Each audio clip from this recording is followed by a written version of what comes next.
Bienvenue sur les news de Samir. Aujourd'hui, on va parler de l'actualité, mais on va surtout débunker des choses qui vont se passer.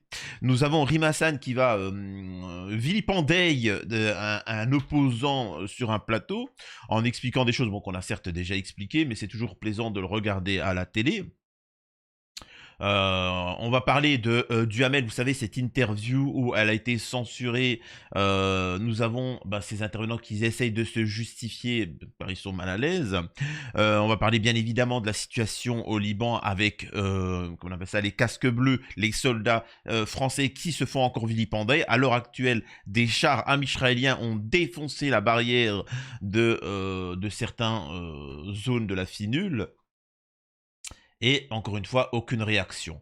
Je le répète, je sais que j'ai été beaucoup critiqué par rapport à mes propos, parce que moi j'expliquais que Israël agissent et ne parlent pas, et que le reste du monde ne font que parler. Et voilà, ça encore une fois, ça se confirme. Nous avons Macron qui blablate, parle, etc. Nous avons des soldats français qui sont vilipendés, nous avons l'ONU, les casques bleus, ça blablate, l'ONU blablate. Et il n'y a aucune action. Là où à Israël, ils agissent. Voilà. Et moi, mon message quand je dis ça, c'est peut-être que la problématique, c'est que justement, on ne fait que de parler et que on ne vote pas des résolutions concrètes. On n'appelle pas à un boycott total et ainsi de suite. Un petit peu comme ce qu'on a fait pour la Russie. Après qu'on accepte tout pas, ça je m'en fous. Hein. Je suis pas en train de prendre position sur ce sujet-là. Hein. Je suis juste en train de dire que pour certains, on a économiquement... Enfin, Cuba, les gars, Cuba, à l'heure actuelle, c'est une zone tampon. Hein. Cuba, il n'y a rien qui passe. Hein. Donc, je sais pas, moi, je me pose une question. Cuba, est-ce que Cuba...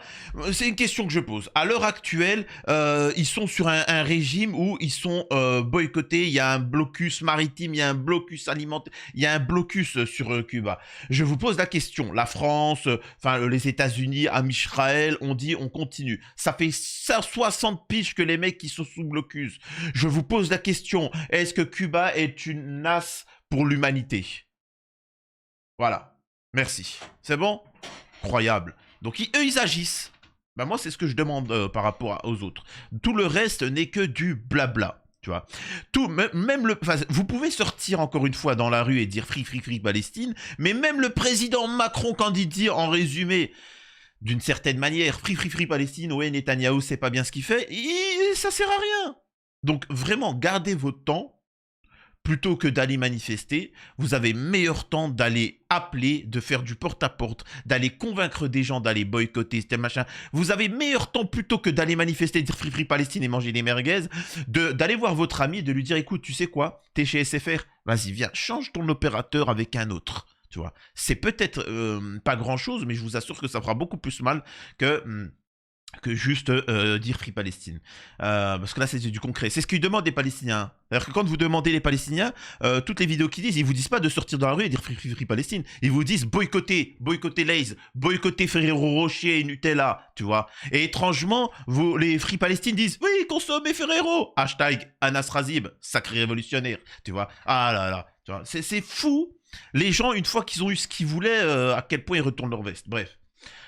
Et on va revenir aussi sur un sujet qui est très intéressant. Et là, ça vous concerne, vous les Français. Les Français de souche, ceux qui parlent de l'histoire française, de la civilisation. Je l'avais dit ou pas qu'il n'y avait pas de civilisation judéo-catholique un peu dans les chiottes bien profondes à récurer. Non, je vous l'avais dit ou pas. Je suis le seul à vous parler de ça, bref. Nous avons un sionard, Thomas Sisley, qui, lui, doit faire une série payé par nos impôts pour nous expliquer c'est quoi l'histoire de France. On a des informations qui nous disent que Christophe Colomb serait amisraélien. Je vous jure que d'ici quelques centaines d'années, toute l'histoire occidentale, on nous expliquera que c'est des amisraéliens. Tous. Enfin bref, voilà. Donc en résumé, voilà de quoi on va parler dans cette vidéo. Je vous invite à vous abonner, laisser un petit commentaire, un like pour le référencement, me rejoindre sur les réseaux sociaux et sur mes chaînes secondaires.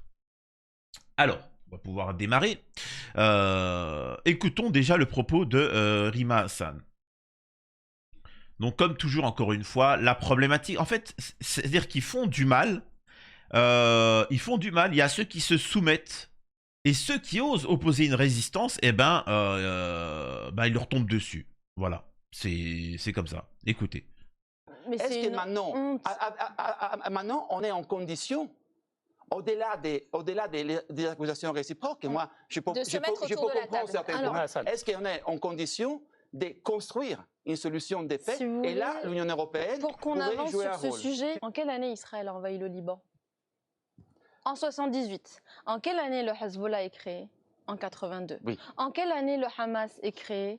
En 87. En quelle année l'injustice du peuple palestinien commence? En 1948. D'accord. Donc, Regardez il y de a l'avant. aujourd'hui une réalité, ce que ne dit pas Regardez justement de mon l'avant. collègue, ce que ne dit pas mon collègue, c'est que vous avez C'est factuel, c'est-à-dire que tu ne peux pas rendre coupables ces gens-là de la situation globale, hein, globale je parle, parce que c'est justement des mouvements qui ont été créés après justement les abus amisraéliens. Donc tu peux pas dire que c'est eux le problème, parce que quand ils n'existaient pas, ça ne changeait rien, ça ne changeait strictement rien.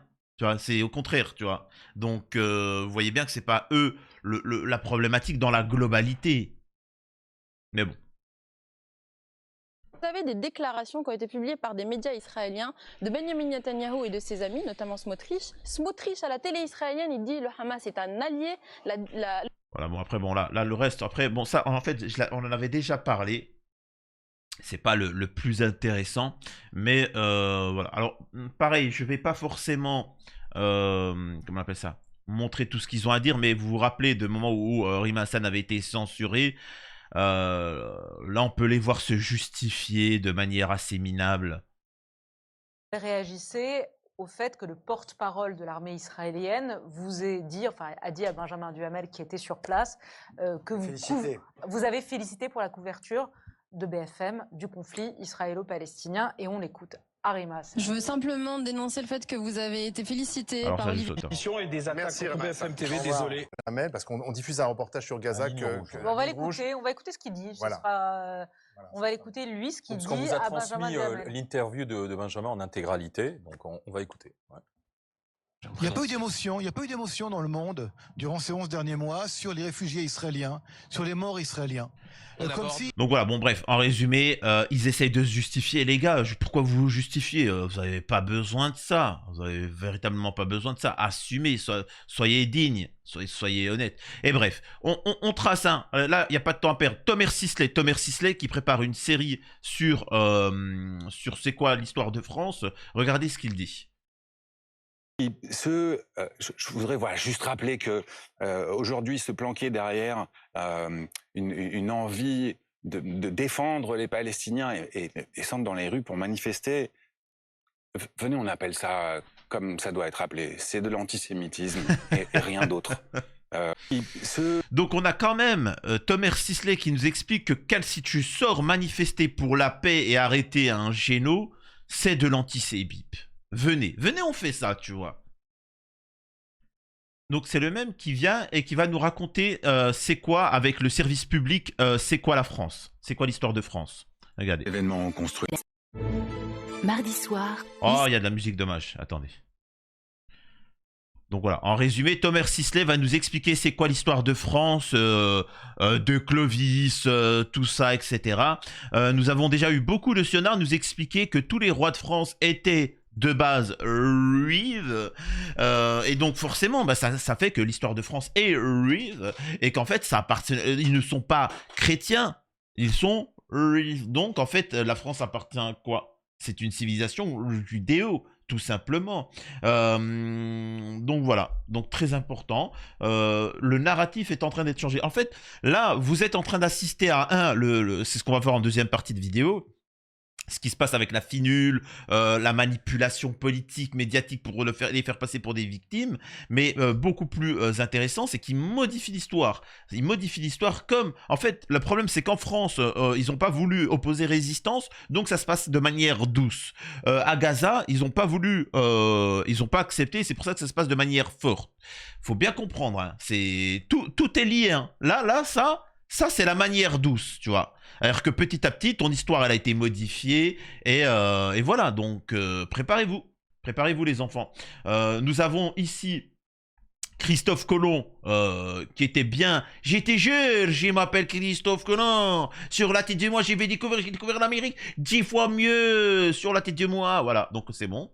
On apprend qu'en fait Christophe Colomb aussi était. En fait, je sais pas, il y a une problématique, non? Et vous voyez pas le truc venir. Toi, en tant que patriote, tu te dis pas. Il y a quelque chose qui sent mauvais, non? Non, pas grave, voilà. Nous avons ici un acteur américain, il est très connu, hein. Je me rappelle plus de son nom, mais vous avez certainement dû le voir dans plusieurs films. Mais en résumé, il dit des trucs très simples. Nous sommes la race supérieure. On a été élus, on est le peuple élu. C'est magique. Comparé aux autres, notre terre est magique. Et vous, vous n'êtes... ne vous en voulez pas. Hein. C'est pas pour vous faire du mal. Hein. C'est ce qu'il dit. Hein. C'est pas pour vous faire du mal ou que vous le prenez mal. C'est vraiment... Juste, on est des lumières comparé à vous. Vous n'êtes pas des lumières. Donc, agenouillez-vous. Voilà. Voilà ce qu'il est en train de dire. Et je pose une question. Si on n'accepte pas qu'ils fassent partie de cette race supérieure et qu'on s'oppose à ces gens-là, c'est-à-dire qu'on les... Dans l'histoire, est-ce que... Enfin bon, bref. On ne veut pas aller plus loin. Donc, c'est ça qui est assez intéressant. Ce qui permet de revenir sur l'actualité. Netanyahou appelle l'ONU à mettre les casques bleus au Liban à l'abri immédiatement. À l'abri de qui? À l'abri de qui? Tiens. Incroyable. Cet homme-là, alors c'est Amisraël bien évidemment et ses agents, c'est cet homme-là, que vous le vouliez ou non, il a mis à quatre pattes tout l'Occident. Il les a mis à quatre pattes. Bon, les pays arabes aussi, mais c'est tout. C'est aussi simple que ça. Incroyable. 5 casques bleus ont été blessés en 5 jours dans les combats entre l'armée amisraélienne et l'Hezbollah et au Liban. Le premier ministre amisraélien a réagi pour la première fois publiquement. Le premier ministre a appelé ce dimanche 13 octobre le secrétaire général de l'ONU, Guterres. Mais en fait, moi je pose une question encore une fois. Et s'en a où là le mandat d'arrêt? Le mec, enfin comprenez-le bien, le mec devait avoir un mandat d'arrêt. On se retrouve à qu'il tombe sur l'ONU, sur les soldats français, sur les trucs comme ça, et il dit vous allez faire quoi? Mais je vous pose la question. Et si Poutine avait fait ça, qu'en serait-il? Je vous pose la question. Bref, donc voilà. Monsieur le secrétaire général, mettez les forces de la finule à l'abri. Il faut le faire tout de suite, immédiatement, a déclaré Netanyahou lors d'un discours filmé au début du Conseil des ministres interpellant Guterres en anglais, excusez-moi. C'est la première fois que le chef du gouvernement israélien s'exprime publiquement sur la controverse qui a éclaté après qu'au moins 5 des casques bleus ont été vilipendés ces derniers jours lors des combats entre les forces amisraéliennes et le mouvement pro-iranien Hezbollah. Vous savez pourquoi il peut se permettre... Vous savez pourquoi il peut se permettre d'agir, d'assumer, de dire « Ah alors, vous allez faire quoi ?» Parce qu'ils ont prévu le coup. Pendant de longues années, il y a eu de l'entrisme politico-médiatique de par le monde, et etc. C'est-à-dire que si demain, Macron, par exemple, vous avez vu Macron, il a voulu un peu hausser le ton face à Netanyahou, toute la caste politico-médiatique lui est tombée dessus. Donc voilà, ils ont tout prévu. Et quand ils sortent voilà, hein, quand ils se dévoilent, ces personnes-là, ben en fait, ils sont protégés parce qu'ils ont déjà tout prévu. Donc c'est important de comprendre. Déjà, vous, dans une première étape, 1, c'est de boycotter. 2, essayer de débunker chez vous les traîtres à la nation. Voilà, à la nation française, allemande, ceci, cela, etc. C'est là, voilà. Par exemple, en Tunisie, le président fait ce ménage-là. Et c'est pour ça que tout le monde lui tombe dessus. Hein. Faut bien comprendre, tu vois. Et c'est pour ça que les dissidents, vous avez remarqué, les dissidents en France, ils appellent à utiliser l'arme atomique sur la Tunisie. Vous avez jamais remarqué? Tu vois? Pourquoi? Parce que ça se passe bien. La corruption, ça dégage, etc. Ben, c'est lié à Amisraël. Donc dégagez un peu tous ces Anas Razib qui vous appellent à consommer du Nutella, des trucs comme ça. Hein, incroyable, va. Bref. Le Premier ministre libanais a dénoncé un nouveau refus amisraélien de se plier au droit international et dit « Ça ne sert à rien de parler. En fait, c'est fini. Ça a toujours été du blabla. Ça a toujours été du blabla. droits de l'homme, ceci, cela, etc. Ça a toujours été du blabla. T'es le plus fort, tu te bats, t'es le plus motivé, eh ben tu gagnes. C'est aussi simple que ça. Et à l'heure actuelle, Am Israël sont un peuple beaucoup plus motivé, beaucoup plus uni et solidaire que tous les autres. C'est un fait. Pourquoi au Liban il y a des traîtres? Pourquoi en Iran il y a des traîtres? Pourquoi en Palestine il y a des traîtres? Il y a des vidéos, je ne peux pas vous les montrer parce que quand ils en attrapent un, parce que pour eux, un bon kebab, tu vois, comme un Asrasib, tu lui proposes un bon kebab, il te fait une pipe au miel, le mec. C'est incroyable. Pour un pot de Nutella, il vend son boule. Alors que chez Am Israël, ça marche pas. Il y a des traîtres en Am Israéli. Dites-moi, il y a des traîtres qui viennent et qui sabotent le gouvernement, tout ça. Il y en a pas. Ils sont unis. Parce que eux, ils croient à leur idéologie, parce que eux sont solidaires, parce que eux s'aiment l'un l'autre. Alors certes, ils sont dans une idéologie racialiste de supériorité comparée aux autres, mais eux, ils se soutiennent. Là où la majeure partie de l'humanité ne pense qu'aux boules des maghrébines. Je suis désolé, hein, c'est le cas de le dire. Les maghrébines, écoutez-moi bien. Je vous jure que si demain vous faisiez un mouvement et vous disiez, écoutez, à partir de maintenant, si vous dites free Palestine, vous aurez... Enfin, voilà, il n'y a pas de souci, on soutient la Palestine. Mais on donnera plus notre boule si vous dites free Palestine. Je vous assure que 90% des gens qui sont pro-palestiniens, ils seront pas pro-am israélien, mais ils vont dire oh, on s'en fout, c'est pas nos histoires. Incroyable. Et j'avais fait cette critique en parlant que avec Hanouna. Hanouna a risqué gros pour soutenir Am Israël. Et il a perdu gros. Et tant mieux. Tant mieux parce que vous avez boycotté, vous avez été sur ses côtes, etc. Mais comment ça se fait qu'il n'y en ait pas en France des gens comme ça du côté pro-pal?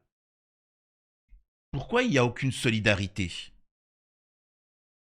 Le mec utilise la même rengaine. Il utilise la même rengaine, vous allez voir avec son discours, la même rengaine qu'il a toujours utilisée. Et je le répète, en France, ça sera la même histoire. Ça veut te dire qu'on va te dire qu'il y aura des antisémites dans les quartiers. Ensuite, ils vont te dire il faut qu'on les vilipende. Et ensuite, vous allez dire ouais, mais attends, c'est notre pays, tu vois, ça te regarde pas. Et ils vont vous dire vous êtes pris en otage. Partez de la France, sinon vous êtes complice. Toi, Michel, tu vas dire ah, j'ai payé ma terre, ça fait 1000 ans qu'on a ce terrain-là, que je vis là, je n'ai pas envie de partir de la France. Eh ben, tu es complice des opposants à Am Israël, et donc quand ils vont tout raser, eh ben, t'en subiras les conséquences. Ça sera la même histoire. Bon, alors là, je prévois 50 ans dans le futur, quoi, mais bon. Le secrétaire général de l'ONU, mettez les casques bleus au Liban à l'abri. Cela doit être fait tout de suite, immédiatement. Benjamin Netanyahou prend la parole et répond aux critiques d'Antonio Guterres et de la communauté internationale qui accuse l'armée israélienne de viser les soldats de la FINUL au sud du Liban. Depuis jeudi, plusieurs casques bleus ont été blessés lors de combats entre les forces israéliennes et le Hezbollah. Il est temps que vous évacuiez la FINUL des bastions du Hezbollah et des zones de combat. L'armée israélienne l'a demandé à plusieurs reprises et s'est heurtée à des refus répétés qui visent tous à fournir un bouclier humain aux terroristes du Hezbollah. Voilà. Votre refus d'évacuer les soldats de la FINUL en fait des otages du Hezbollah. Voilà. Cela les met en danger, ainsi que la vie de nos soldats. Il y a 2 jours, la FINUL accusait les troupes israéliennes de tirer de façon répétée et délibérée à proximité de ses positions, notamment son centre opérationnel de Nakoura.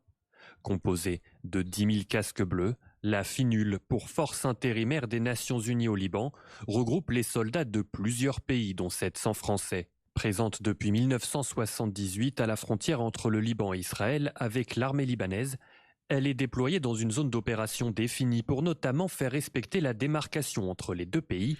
Mais quand on prend du recul, sans être complotiste, est-ce que vous trouvez pas ça? Attendez, je vous donne une autre information rapide. 2 chars forcent une position de la FINUL. Donc voilà, donc là c'est à l'heure actuelle. Vous avez vu Macron, en fait ça permet de montrer et aussi de donner du crédit au soutien d'Am Israël, à ceux qui travaillent pour Am Israël et ceux qui se soumettent à Am Israël. Regardez, Macron, il a osé, et il a fait une bêtise, hein, il a fait une grosse erreur, c'est qu'il a dit, la prochaine fois qu'on touche un soldat de la FINUL, un soldat français, attention.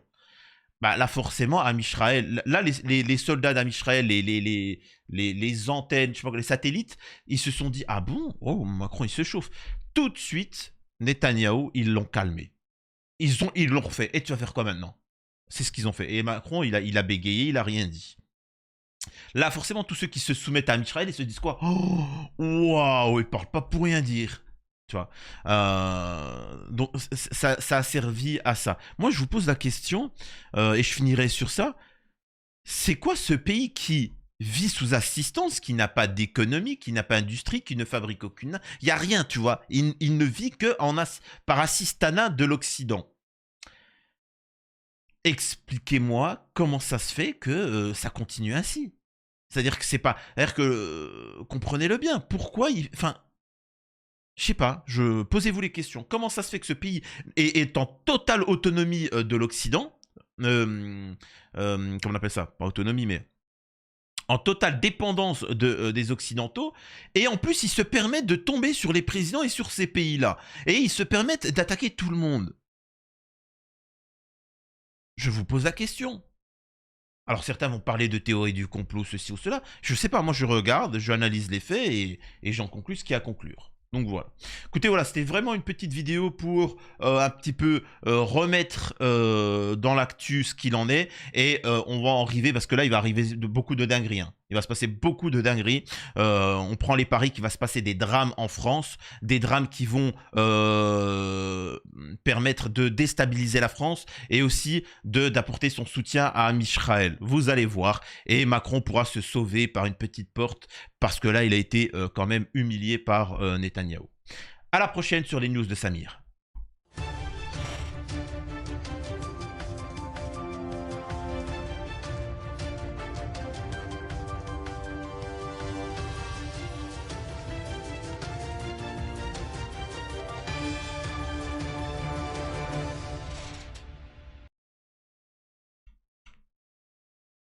Franchement, comme ça saoule. Je sais pas, alors, bien sûr, il faut dénoncer, il faut se truquer. Mais vous savez, il y avait eu l'arc du Génois Gaza, des élections européennes, législatives, pareil, c'était insupportable.